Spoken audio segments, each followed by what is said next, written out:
ದ್ರವ್ಯ ಶುದ್ಧಿ ಶ್ರೀ ಗರುಡನೀತಿ. ಯಾಜ್ಞಾವಲ್ಕ ಮಹರ್ಷಿಯು ಮತ್ತೆ ಮುಂದುವರಿಸುತ್ತಾ ಹೀಗೆಂದನು, ಎಲೈ ಶ್ರೇಷ್ಠ ಮುನಿಗಳೇ, ಈಗ ದ್ರವ್ಯ ಶುದ್ಧಿಯ ಬಗ್ಗೆ ಹೇಳುತ್ತೇನೆ.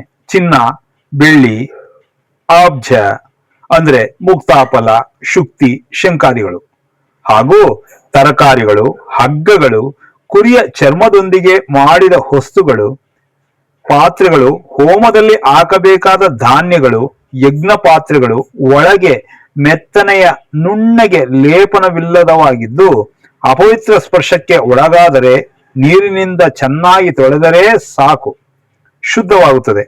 ಧಾನ್ಯಾದಿಗಳ ಮೇಲೆ ನೀರನ್ನು ಪ್ರೋಕ್ಷಿಸಿದರೆ ಸಾಕು.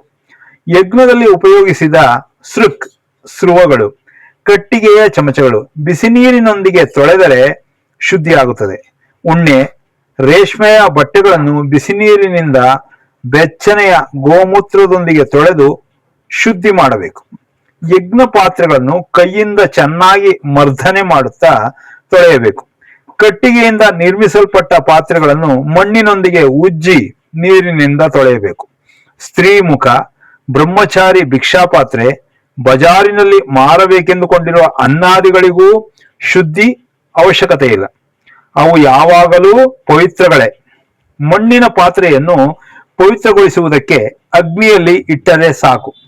ಚಂಡಾಲನು ಅದನ್ನು ಸ್ಪರ್ಶಿಸದೆ ನೋಡಿಕೊಳ್ಳಬೇಕು. ಹಸು ವಾಸನೆ ಮಾಡಿದ ಅನ್ನಶ ತಲೆಕೂದಲುಗಳು, ಕೀಟಕಗಳು ಬಿದ್ದಿರುವ ಅನ್ನವು ನೀರಿನಿಂದ, ಭಸ್ಮದಿಂದ, ಮಣ್ಣಿನಿಂದ ಶುದ್ಧಿಯಾಗುತ್ತವೆ. ನೆಲವನ್ನು ಶುದ್ಧಿ ಮಾಡಬೇಕೆಂದರೆ ತೊಳೆದು ಒರೆಸಬೇಕು. ತಗರ, ಸೀಸ, ತಾಮ್ರ, ಗಾಜು ಪಾತ್ರೆಗಳನ್ನು ಉಪ್ಪು, ನಿಂಬೆರಸ ಹಂತ ಹಂತವಾಗಿ ನೀರಿನಲ್ಲಿ ಬೆರೆಸಿ ತೊಳೆಯುವುದರಿಂದ ಶುದ್ಧಿಗೊಳಿಸಬೇಕು. ಕಂಚು, ಕಬ್ಬಿಣ ಪಾತ್ರೆಗಳನ್ನು ಭಸ್ಮದಿಂದ ತೊಳೆದು ನೀರಿನೊಂದಿಗೆ ಶುದ್ಧಿಗೊಳಿಸಬೇಕು. ಅಜ್ಞಾತ ವಸ್ತುಗಳು ಪವಿತ್ರಗಳೇ ಆಗಿವೆ.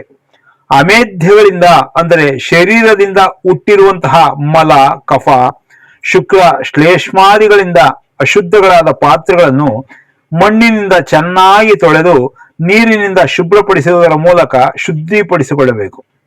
ಪ್ರಕೃತಿಯ ಮೂಲಕ ಭೂಮಿಯ ಮೇಲೆ ಏರ್ಪಾಟು ಮಾಡಲ್ಪಟ್ಟ ಗೋವಿನಿಂದ ಕುಡಿಯಲ್ಪಟ್ಟ ನೀರು ಶುಭ್ರವಾದುದೇ. ಆದ್ದರಿಂದ ಅದನ್ನು ಶುದ್ಧಿ ಕಾರ್ಯಕ್ರಮಕ್ಕೆ ಬಳಸಬಹುದು. ಸೂರ್ಯರಶ್ಮಿ, ಅಗ್ನಿ, ಧೂಳು, ಮರದ ನೆರಳು, ಹಸು, ಕುದುರೆ, ನೆಲ, ವಾಯು, ಮಂಜಿನ ಬಿಂದುಗಳು ಯಾವಾಗಲೂ ಪವಿತ್ರಗಳೇ. ಮನುಷ್ಯನು ಸ್ನಾನ ಮಾಡಿದ ಮೇಲೆ, ನೀರು ಕುಡಿದ ಮೇಲೆ, ಕೆಮ್ಮಿದ ಮೇಲೆ, ಮಲಗಿ ಎದ್ದ ಮೇಲೆ, ಭೋಜನದ ನಂತರ, ನಡೆದು ಬಂದ ಮೇಲೆ, ಬಟ್ಟೆಗಳನ್ನು ಬದಲಾಯಿಸಿದ ಮೇಲೆ ಆಚಮನ ಮಾಡಿದರೆ ಶುದ್ಧಿಯಾಗುತ್ತದೆ. ಆಕಳಿಕೆ, ಸೀನುವುದು, ನಿದ್ದೆ, ವಸ್ತ್ರಧಾರಣೆ, ಕಣ್ಣೀರು ಈ ಪಂಚಕಾರ್ಯಗಳಿಗೂ ಆಚಮನ ಮಾಡಬೇಕಾಗಿಲ್ಲ. ದೇವರನ್ನು ಸ್ಮರಿಸಿ ಬಲಕಿವಿಯನ್ನು ಮುಟ್ಟಿದರೆ ಸಾಕು. ಬ್ರಾಹ್ಮಣನ ಕಿವಿಯ ಮೇಲೆ ಅಗ್ನಿ ಮೊದಲಾದ ದೇವತೆಗಳು ಸದಾ ಪ್ರಕಾಶಿಸುತ್ತಾರೆ.